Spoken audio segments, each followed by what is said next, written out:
Welcome to विद्यालय study point. आज की इस वीडियो में हम डिस्कस करेंगे क्लास 11 का हिंदी का आपका मिड टर्म का जो एग्जाम हुआ था उसका ऑफिशियल जो आंसर की है वो आज की इस वीडियो में हम डिस्कस करेंगे। आप यहाँ पे हिंदी इलेक्टिव देख सकते हैं। पेपर आपका 80 नंबर का आया था एंड 3 घंटे आपके पास होते थे पेपर करने के लिए। ये आपका मॉर्निंग शिफ्ट का हम आंसर की डिस्कस करेंगे। इसके बाद में इवनिंग शिफ्ट का डिस्कस करूंगा। उसका लिंक आपको डिस्क्रिप्शन में प्रोवाइड करवा दिया जाएगा। अगर आपको देखना हो तो वहां से आप देख सकते हैं। आज की इस वीडियो में हम जो हिंदी का है मॉर्निंग शिफ्ट का उसका डिस्कस करेंगे। पेपर के पैटर्न आप सभी को पता होंगे कि क्या पैटर्न था एंड यहाँ पे कुछ इस तरह से आपका ये पेपर आया हुआ था। इसमें सबसे पहले जो आपका गद्यांश था जिसके अंदर आपके एमसीक्यू क्वेश्चंस पूछे गए थे। तो यहाँ से आपका पेपर है। मैं डायरेक्ट आपको आंसर्स बताते चलता हूँ। जैसे पहला क्वेश्चन पूछा गया था, भारत पर वैश्विक प्रभाव कैसा है? तो इसका राइट आंसर आएगा आपका कुछ शुभ है तो कुछ अशुभ है। पैसेज के अंदर ही इसका आंसर है। ऑप्शन ग का और खा दोनों निकल कर आ जाएगा, यानी इसका आंसर आपका ऑप्शन ग होगा। दूसरा क्वेश्चन पूछा गया था, उपभोक्तावाद ने कैसी जीवन शैली जो है विकसित करी है? तो यहाँ पे अगर देखिए तो खाओ पियो और मौज करो, ये आपका ऑप्शन का सही होगा। तीसरे क्वेश्चन की तरफ आते हैं। तीसरा क्वेश्चन है आपका, भारतीय संस्कृति में किसको महत्व दिया गया? जो भोग और त्याग में संतुलन बनाए रखे। ठीक है, तो ये आपका ऑप्शन घ है। इसका राइट आंसर ये हो जाएगा। मैंने बोल्ड कर दिया पहले ही आंसर को। क्वेश्चन नंबर 4 देखें, ये था आपका, भारत में किसको अधिक सम्मान दिया जाता रहा है? तो धन जो त्याग करते हैं उनको अधिक जो सम्मान वो देते आए हैं भारत के अंदर। क्वेश्चन नंबर 5वां देखें, पाश्चात्य जगत का पर किसका अधिक प्रभाव है? उपभोक्तावादी संस्कृति का। ये इसका राइट आंसर होगा। अगला क्वेश्चन देखिए 6 है आपका, उपभोक्तावादी संस्कृति में कौन सी भावना जो है दबती जा रही है? तो वो आ जाएगा ये सभी। ऑप्शन जो है घ निकल के राइट आंसर आ जाएगा, उपयुक्त सभी। अगला क्वेश्चन है आपका, इस नई संस्कृति ने मनुष्य को क्या बना दिया? तो उपयुक्त सभी, मशीन, हिंसक और स्वार्थी, ये सभी बना दिया है। तो ऑप्शन घ इसका सही होगा। आगे आते अगले क्वेश्चन की तरफ। क्वेश्चन आपका है 8वां, उपभोक्तावादी संस्कृति में सबसे अधिक दुर्गति किसकी हुई है? तो वो नारी की हुई है। पैसेज में ही सबके आंसर्स आपको मिल ही गए होंगे पैसेज के अंदर एंड यहाँ आंसर स्कीम में भी यही है। उपभोक्ताओं को किसके लिए जागरूक बनाना जरूरी है? वो है किसके लिए जागरूक बनना ज़रूरी है, ठीक है? यहाँ पे बनना आएगा ज़रूरी है अपने अधिकारों के प्रति। तो ये वाला जो क्वेश्चन था, जब मैंने हिंदी का आंसर की डिस्कस भी किया था तो उसमें भी हमें कन्फ्यूज़न थी। आंसर की में यहाँ निकल के आया, अपने अधिकारों के प्रति हमें क्या है, जागरूक रहना चाहिए, ये बताया गया है। आगे देखते लास्ट क्वेश्चन रहता है इसका, गद्यांश का सर्वाधिक उपयुक्त शीर्षक कौन-सा होगा? उपभोक्तावादी संस्कृति यहाँ पे राइट आंसर होगा। तो ये आपका जो है सबसे पहला क्वेश्चन है जिसके अंदर 10 एमसीक्यू क्वेश्चन पूछे गए थे एंड ये इसका आंसर है। ये ऑफिशियल आंसर है जो कि आपका दिया गया है। जो आपका चेक होगा पेपर उससे पहले आंसर की रिलीज कर देते हैं। लेकिन हाँ, स्टूडेंट्स को नहीं दिया जाता, वो टीचरों के पास ही आता है। क्वेश्चन नंबर दूसरे की तरफ आते हैं। ये आपका जो है यहाँ पे पद्यांश दिया हुआ था एंड इससे भी रिलेटेड क्वेश्चंस थे आपके एमसीक्यू। जैसे पहला क्वेश्चन है, सतरंगी संसार कवि को मोहित ना कर सका क्योंकि उसको केवल अपने सिद्धांतों से ही प्यार है। तो ऑप्शन इसका जो है ग निकल के आएगा राइट आंसर। आगे अगले क्वेश्चन पे आते हैं, कवि को जीवन में क्या रास नहीं आया? तो जीवन के सुखमय क्षणों को भोगना, ऑप्शन जो ग है वो इसका राइट आंसर होगा। आगे आते हैं तीसरे क्वेश्चन की तरफ, कवि का विश्वास है कि हर एक का भाग्य अलग अलग होता है, इसलिए संसार में कोई जीवन में सुख भोगता है तो कोई दुख, ये इसका राइट आंसर होगा, ऑप्शन ग। अगले क्वेश्चन की तरफ आए, कवि के अपने जीवन की विशेषता है, तो वो है दुखियों के दुख दूर कर निराश्रितों को आश्रय देने वाला जीवन, ऑप्शन जो खा है वो इसका राइट आंसर होगा। आगे आते हैं अगले क्वेश्चन पे। क्वेश्चन 5वां है, कौन सा शब्द कंचन का पर्यायवाची नहीं है? तो वो रजत है, ऑप्शन जो ग है वो इसका राइट आंसर होगा। अगले क्वेश्चन की तरफ आते हैं, सब्ज बाग कैसा शब्द है? तो ये विदेशी शब्द है, ऑप्शन घ इसका राइट आंसर होगा। क्वेश्चन नंबर 7वें की तरफ आते हैं, कवि क्या पीते पीते जीवन भर चलता रहा? तो वो है हालाहाल, ऑप्शन ग इसका राइट आंसर होगा। एंड लास्ट आंसर क्वेश्चन रहता है इसका, शैल शिखर श्रृंगों में कौन सा अलंकार है? तो वो है अनुप्रास अलंकार, ऑप्शन का इसका राइट आंसर होगा। तो दूसरे क्वेश्चन में ये आपके आंसर्स थे। आई होप आप समझ गए होंगे एंड आगे चलते हम अगले क्वेश्चन की तरफ। क्वेश्चन नंबर है आपका 3rd। ये आपका अभिव्यक्ति और माध्यम वाली जो किताब है उससे रिलेटेड क्वेश्चन पूछे गए हैं। यहाँ पे सबसे पहला है, जनसंचार माध्यमों का जो है संबंध किससे है? तो सार्वजनिक हितों से राइट आंसर आएगा आपका। दूसरा क्वेश्चन है, गांव की पंचायत बैठक किस प्रकार के संचार का उदाहरण है? तो वह है अंतर व्यक्तित्व संचार, ऑप्शन जो ग है वो इसका राइट आंसर होगा। तीसरा क्वेश्चन है, एनी फ्रैंक की डायरी के बारे में पूछा गया कि किस भाषा में लिखी गई थी? तो डच भाषा में, ये इसका राइट आंसर ऑप्शन का होगा। अगले क्वेश्चन की तरफ आते हैं। क्वेश्चन नंबर 4 है, शब्द, ध्वनि और दृश्य तीनों इकट्ठे कहाँ होते हैं? तो वो टीवी में आप सुनते होंगे, देखते होंगे, ठीक है? ये तीनों चीजें जो है, शब्द हो गया, ध्वनि हो गया और दृश्य, ये तीनों चीजें आपको टीवी में नजर आती है। एंड पांचवा जो क्वेश्चन रहता है, आजादी से पहले पत्रकारिता का लक्ष्य क्या था? स्वाधीनता था। ऑप्शन ग इसका राइट आंसर होगा एंड चौथे का क होगा। तो ये आपका तीसरे क्वेश्चन के आंसर थे। आई होप आप समझ गए होंगे। चलिए अगले क्वेश्चन की तरफ चलते हैं। क्वेश्चन है आपका फोर्थ। ये आपका जो है अंतरा भागवन जो किताब है उससे पूछे गए क्वेश्चन थे। एंड इसके अंदर जो है आप देखेंगे काव्यांश दिया हुआ है, इससे रिलेटेड क्वेश्चन है नीचे। तो यहाँ पे पूछा गया था, सूरदास किस भाषा के कवि है? सभी जानते होंगे ब्रज भाषा के कवि है। ऑप्शन जो ग है वो इसका राइट आंसर आ जाएगा। अगले क्वेश्चन की तरफ आते हैं। गोपियां इस जो है किससे ईर्ष्या करती है? तो कृष्ण की बांसुरी से। ऑप्शन ख इसका राइट आंसर होगा। आगे आते हैं अगले क्वेश्चन की तरफ। सुजान कनोड़े कौन है यहाँ पे? तो कृष्ण के लिए यूज किया गया है ये, जो कि राइट आंसर ऑप्शन ख हो जाएगा, थर्ड का। फोर्थ क्वेश्चन की तरफ आए। नार जो है नवावती में कौन सा अलंकार है? तो अनुप्रास अलंकार है। ऑप्शन ग इसका राइट आंसर होगा। गिरिधर का अर्थ है यहाँ पे पर्वतों को उठाने वाला, पर्वत को उठाने वाला। ऑप्शन का इसका राइट आंसर होगा। तो ये आपका फोर्थ क्वेश्चन था जिसके आंसर हमने देखे। चलिए अगले क्वेश्चंस की तरफ आते हैं। क्वेश्चन नंबर पांचवा है एंड यहाँ पे गद्यांश दिया हुआ है, इससे रिलेटेड क्वेश्चंस पूछे गए थे जो कि एमसीक्यू टाइप ही थे। आइए इसको देखते हैं। पहला पूछा गया था, उपयुक्त गद्यांश किस पाठ से लिया गया है? तो दोपहर का भोजन। इस वाले को हमने कराया भी था। सभी आंसर्स को वैसे हमने पहले भी डिस्कस किया हुआ है, लेकिन क्या था कि वो ऑफिशियल नहीं था, वो हमने खुद दिया था। कुछ क्वेश्चन हमसे भी गलत हो गए होंगे। ये ऑफिशियल है, जो आंसर की दिया गया उसके अकॉर्डिंग हम आपको बता रहे हैं। दूसरा क्वेश्चन है, घर की स्थिति कैसी है? तो बहुत दयनीय है। ये इसका राइट आंसर होगा। निम्नलिखित कथन कारण को पढ़कर जो है सही विकल्प चुनना है। कथन कारण क्या है? कथन दिया, नौकरी से छटनी होना आत्मसम्मान की बात है, गलत हो जाएगा। विदेश में व्यापार करने से छटनी होती है, ये भी गलत हो जाएगा। दोनों कथन जो है ए और आर दोनों ही गलत है। ऑप्शन ख इसका राइट आंसर होगा। क्वेश्चन नंबर 4 की तरफ आते हैं। पैबंद किस पर लगे थे? तो साड़ी पर लगे थे। ऑप्शन ग इसका राइट आंसर हो जाएगा। एंड लास्ट क्वेश्चन रहता है जो पांचवा, मुंशी जी किस विभाग में काम करते थे? मकान किराया नियंत्रण विभाग। ऑप्शन ख इसका राइट आंसर होगा। तो ये आपका क्वेश्चन नंबर पांचवा था। आई होप आप समझ गए होंगे। चलिए अगले क्वेश्चन की तरफ चलते हैं हम। क्वेश्चन नंबर है आपका 6 और ये है आपकी अंतराल वाली जो किताब है उससे रिलेटेड क्वेश्चन। तो सबसे पहला क्वेश्चन है, मिलान करने के लिए आया हुआ आपका जो है, देखे तो आर्ट किसके अंदर आ जाएगा? आपका कला का एक रूप है। मकबूल के पिता यथार्थवादी, मराठा योद्धा, यहाँ पे ये आ जाएगा। एंड बेंद्रे की पेंटिंग जो है मॉडर्न आर्ट। कुछ इस तरह से मिलान हो जाएगा। एंड इसका राइट आंसर अगर हम देखें, पहले का चौथा यहाँ पे, दूसरे का तीसरा, तीसरे का दूसरा, तीसरे का दूसरा एंड चौथे का पहले। तो ऑप्शन का इसका राइट आंसर आ जाएगा। अगले क्वेश्चन की तरफ आते, बेंद्रे द्वारा जो है कैनवस पर बनाई गई पेंटिंग का क्या नाम था? तो बंगवाड़ इसका राइट आंसर ऑप्शन ख निकल कर आ जाएगा, ये नाम था। आगे चलते हैं अगले क्वेश्चन की तरफ। तीसरा क्वेश्चन है, मकबूल के लिए विंसर न्यूटन ऑयल ट्यूब और कैनवास जो है किसने मंगवाए थे? तो उसके पिता ने। दादा की मृत्यु के बाद हुसैन किस स्थान पर बैठकर रोता था? तो दादा के बिस्तर पर।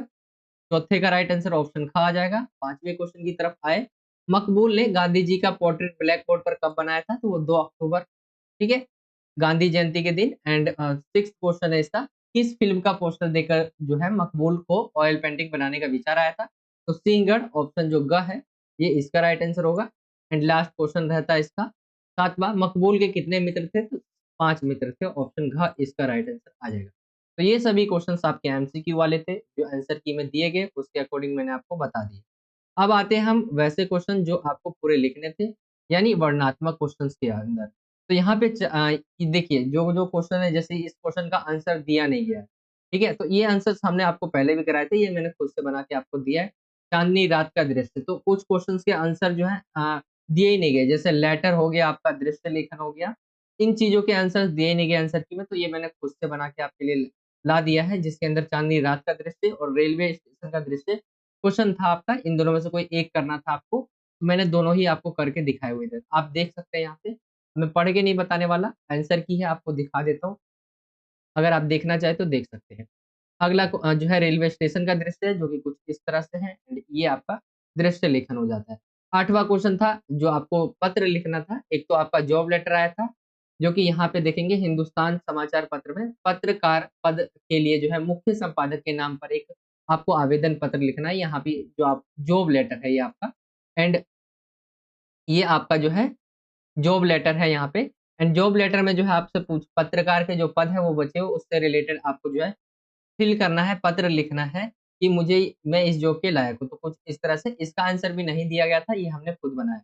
तो यहाँ पे आप इसके देख सकते हैं, ये आपका आंसर है इसका कि जॉब लेटर किस तरह से करना है, जो आपके क्वेश्चन है उससे रिलेटेड। तो ये आपका जॉब लेटर है पूरा, आप यहाँ पे देख सकते हैं। मैं दोबारा दिखा देता हूँ एक बार। ये आपका पूरा जॉब लेटर है, जो कि क्वेश्चन 8वें का क है। क्वेश्चन 8वें का क और ख 2 पार्ट है, तो ये क में है जॉब लेटर। एंड दूसरा जो इसका 8वें में, ये आपका जो है कंप्लेंट लेटर है। बसों के रख-रखाव पर होने वाले जो मासिक व्यय में हुई अनियमितता की शिकायत करते हुए परिवहन मंत्रालय को पत्र लिखना है। तो ये भी आंसर नहीं दिया गया था, ये मैंने भी खुद आपको करके दिखाया यहाँ पे। तो यहाँ पर ये देख सकते हैं, कुछ ये फॉर्मेट है इसका। जो भी आपको जो भी प्रॉब्लम हो रही है, कंप्लेंट लेटर थोड़ा ईज़ी रहता है, जॉब लेटर बहुत लेंथी हो जाता है। तो अच्छा रहता है कि कंप्लेंट लेटर आप कर लो। बाकी ये आप यहाँ पे देख सकते हैं कि कुछ इस तरह से इस आंसर था। एंड इसका दूसरा पार्ट है ख वाला, इसके अंदर आपको जो है कार्यसूची एक में तैयार करना है और एक में कार्यवृत्त। तो कार्यसूची कुछ इस तरह से, विद्यालय की क्रिकेट टीम सदस्यों का चयन आप देखेंगे। तो यहाँ पे कार्यसूची में तारीख, समय, स्थान, उपाध्यक्ष या उपाध्यक्ष के कार्य क्या-क्या थे यहाँ पे लिखेंगे। तो यहाँ पे ये इनके कार्य यहाँ पे लिखे हुए हैं एंड अन्य कार्य भी इस तरह से लिखे हुए लास्ट में। तो कुछ इस तरह से ये आपका कार्यसूची हो जाएगा। एंड कार्यव्रत नीचे की तरफ है, इसका 8वें में यहाँ पे देखेंगे तो कार्यव्रत से रिलेटेड क्वेश्चन आया था क्या? स्वतंत्रता दिवस समारोह मनाने के लिए प्रधानाचार्य की अध्यक्षता में विद्यार्थी कार्यकारिणी की बैठक संपन्न हुई। इसका कार्यव्रत तैयार करना है। तो कार्यव्रत यहाँ पे देखेंगे तो ये हेडिंग आप यहाँ पे डालेंगे, जो कि सेंटर में आएगा।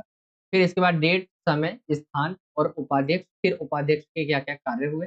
यहाँ पे कुछ इस तरह से आपको लिखने होंगे। मैंने पॉइंट्स में डाल दिए 8। एंड यहाँ पे उनके अन्य कार्य लास्ट में धन्यवाद। तो कुछ इस तरह से ये हो जाएगा आपका कार्यवृत्त। ठीक है? तो कार्यवृत्त या कार्यसूची किसी में 2 में से आपको कोई एक ही करना था। तो ये आपका क्वेश्चन का आंसर है। इसका भी आंसर की में नहीं दिया गया था। क्वेश्चन नंबर 9वें की तरफ आते हैं, तो दूरदर्शन के कौन-कौन से उद्देश्य ये पूछा गया था। एंड यहाँ पे आप देख सकते हैं कई सारे उद्देश्य बताए गए, जिसके अंदर सामाजिक परिवर्तन, राष्ट्रीय एकता, वैज्ञानिक चेतना का विकास हो, परिवार कल्याण को प्रोत्साहन, कृषि विकास, पर्यावरण संरक्षण, सामाजिक विकास, खेल संस्कृति का विकास हो, सांस्कृतिक धरोहर को प्रोत्साहन दिया जा सके। तो ये इनके उद्देश्य आप लिख सकते हैं। अगला जो इसका दूसरा क्वेश्चन पूछा गया था, जनसंचार में फीडबैक क्या होता है? तो प्राप्तकर्ता को जब संदेश मिलता है, तब वह उसके मुताबिक अपनी प्रतिक्रिया व्यक्त करता है। प्रतिक्रिया सकारात्मक या नकारात्मक हो सकती है। संचार प्रक्रिया में प्राप्तकर्ता की इस प्रक्रिया को फीडबैक कहते हैं। अब फीडबैक तो नॉर्मली आपको पढ़ने की जरूरत नहीं। फीडबैक मतलब आपने किसी चीज का यूज किया या किसी चीज ने बताया आपको कोई चीज, एंड उसका आप फीडबैक देते हैं कि कैसा रहा।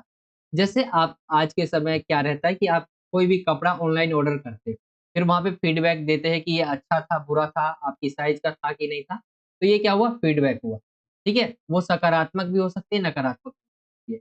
अगले क्वेश्चन की तरफ आते हैं, क्वेश्चन नंबर 10वां है ये आपका, किताब से पूछा गया है। जैसे संध्या के समय प्रकृति में क्या-क्या परिवर्तन होते हैं? संध्या के बाद कविता के आधार पर लिखना है। तो सूर्य की किरणें वृक्षों के पत्तों पर पड़ने से उनका रंग जो है ताबाई और झरनों से बहने वाला जल का वर्ण स्वर्णिम हो जाता है। किनारे की रेत में धूप छाई बनती है। सूर्य डूबने से प्रकृति का परिवेश बदल जाता है, आदि लिख सकते हैं इसके अंदर। तो ये चीजें होती है संध्या के समय, प्रकृति में क्या क्या परिवर्तन होते हैं। दूसरा क्वेश्चन पूछा गया था, शाम होने पर कौन कौन घर लौट रहे? तो संध्या के समय गाय घर लौट रही है, मेहनत के बाद थके किसान घर लौट रहे, व्यापारी नाव द्वारा जो है घर लौट रहे। तो ये है। तीसरा क्वेश्चन देखिए, कृष्ण के अधरों की तुलना सेज से क्यों की गई है? तो गोपियों द्वारा मुरली को सौत और अधर को सेज मानना है। कृष्ण के अधर सेज के समान कोमल है। मुरली का श्री कृष्ण के होठों रूपी सेज पर टिके रहना आदि। ये इनके आंसर्स की है, आंसर की में ऐसा था। तो कुछ इस तरह से पॉइंट लिखे हुए। एंड ये आपका हो गया 10वां क्वेश्चन। इसके अंदर एक चीज आपको नोट करनी है कि इनमें से कोई 2 क्वेश्चन बोले करने के लिए। मैंने सभी क्वेश्चंस आपको करके दिखाए। क्वेश्चन नंबर 11वें की तरफ आएँगे, तो ये आपका काव्यांश दिया हुआ है, इसकी 100% व्याख्या के लिए आया था। एंड यहाँ पे हमने इससे पहले इसका भी आंसर नहीं दिया गया है, एंड मैंने आपको करके दिखाया, तो ये वाला करके दिखाया है। शास्त्री ही तो समीर गयो अरु, ये वाला जो है करके दिखाया है।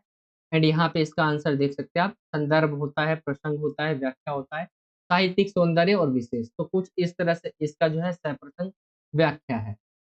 ठीक है, तो ये वाला क्वेश्चन है, बाकी मैंने इसका नहीं बताया, आंसर की में वैसे भी नहीं दिया गया है, बाकी मैंने आपको ये बता दिया है।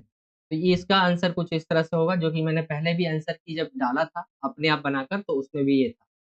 क्वेश्चन नंबर 12वें की तरफ आएंगे, तो 12वां आपका आता है किताबों से क्वेश्चन। जैसे हामिद के बारे में पूछा गया है, उसकी 3 चारित्रिक विशेषताओं के बारे में पूछा गया है। तो हामिद क्या है? तर्कशील बालक है, तर्कों से अपने साथियों को पराजित कर देता है, समझदार बालक भी है, व्यर्थ की चीजें जो है नहीं खरीदता है, आत्म नियंत्रण है, यानी उसका जो है अपने ऊपर नियंत्रण है, दादी के प्रति अत्यधिक संवेदनशील है, तभी मेले में दादी के लिए चिमटा लाता है, आदि इसके अंदर लिखा जा सकता है।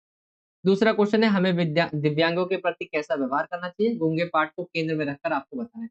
तो कोई भी अपने आप में क्या है? पूर्ण नहीं होता है, सब में कोई ना कोई कमी अवश्य होती है। दिव्यांग के प्रति समानता का व्यवहार करना चाहिए, ऐसा बताया गया है।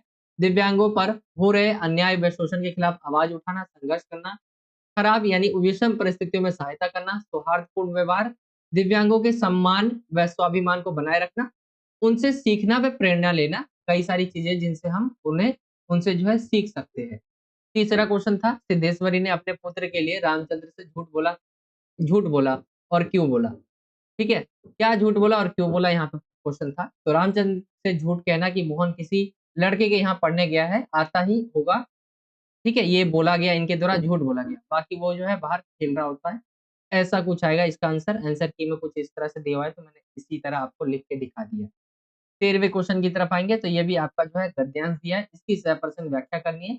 इसका भी आंसर नहीं था, एंड इसका आंसर मैंने आपको जो है नीचे वाले का करके दिखाया कुछ इस तरह से। तो यहाँ पे लिख भी दिया है इसका जो है शॉर्ट फॉर्म में, यहाँ पे कई बार यही क्रिया पिरोए हुए है, एंड इसकी 100% व्याख्या कुछ इस तरह से है। यहाँ पे संदर्भ, प्रसंग, व्याख्या, साहित्यिक सौंदर्य, कुछ इस तरह से इसकी है।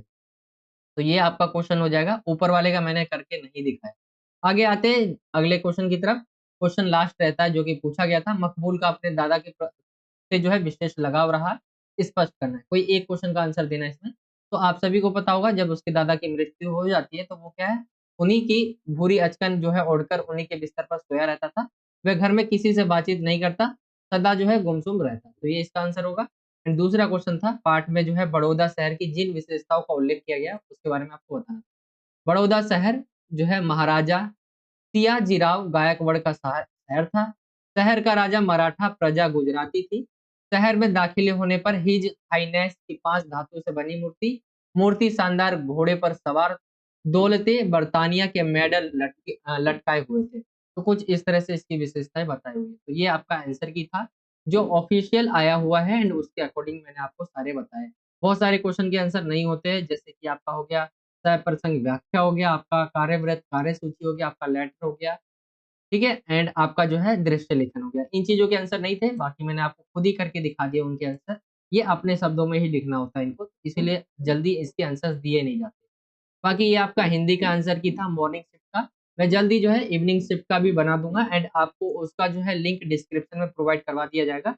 एंड इससे पहले हमने पॉलिटिकल साइंस का जो ऑफिशियल आया है, इवनिंग का और आपका मॉर्निंग का, दोनों ही बताया हुआ है। अगर आपने नहीं देखा हो, तो आप चैनल में प्लेलिस्ट बनाया हुआ है आंसर की के नाम से, वहां पे जाकर देख पाएंगे। बाकी यही था आज का वीडियो। वीडियो अच्छा लगा हो तो वीडियो को जरूर लाइक करें।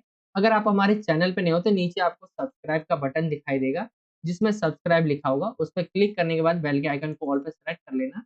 इससे जब भी मैं कोई नई वीडियो डालूंगा, तो आप तक वो नोटिफिकेशन पहुंच जाया करेगी।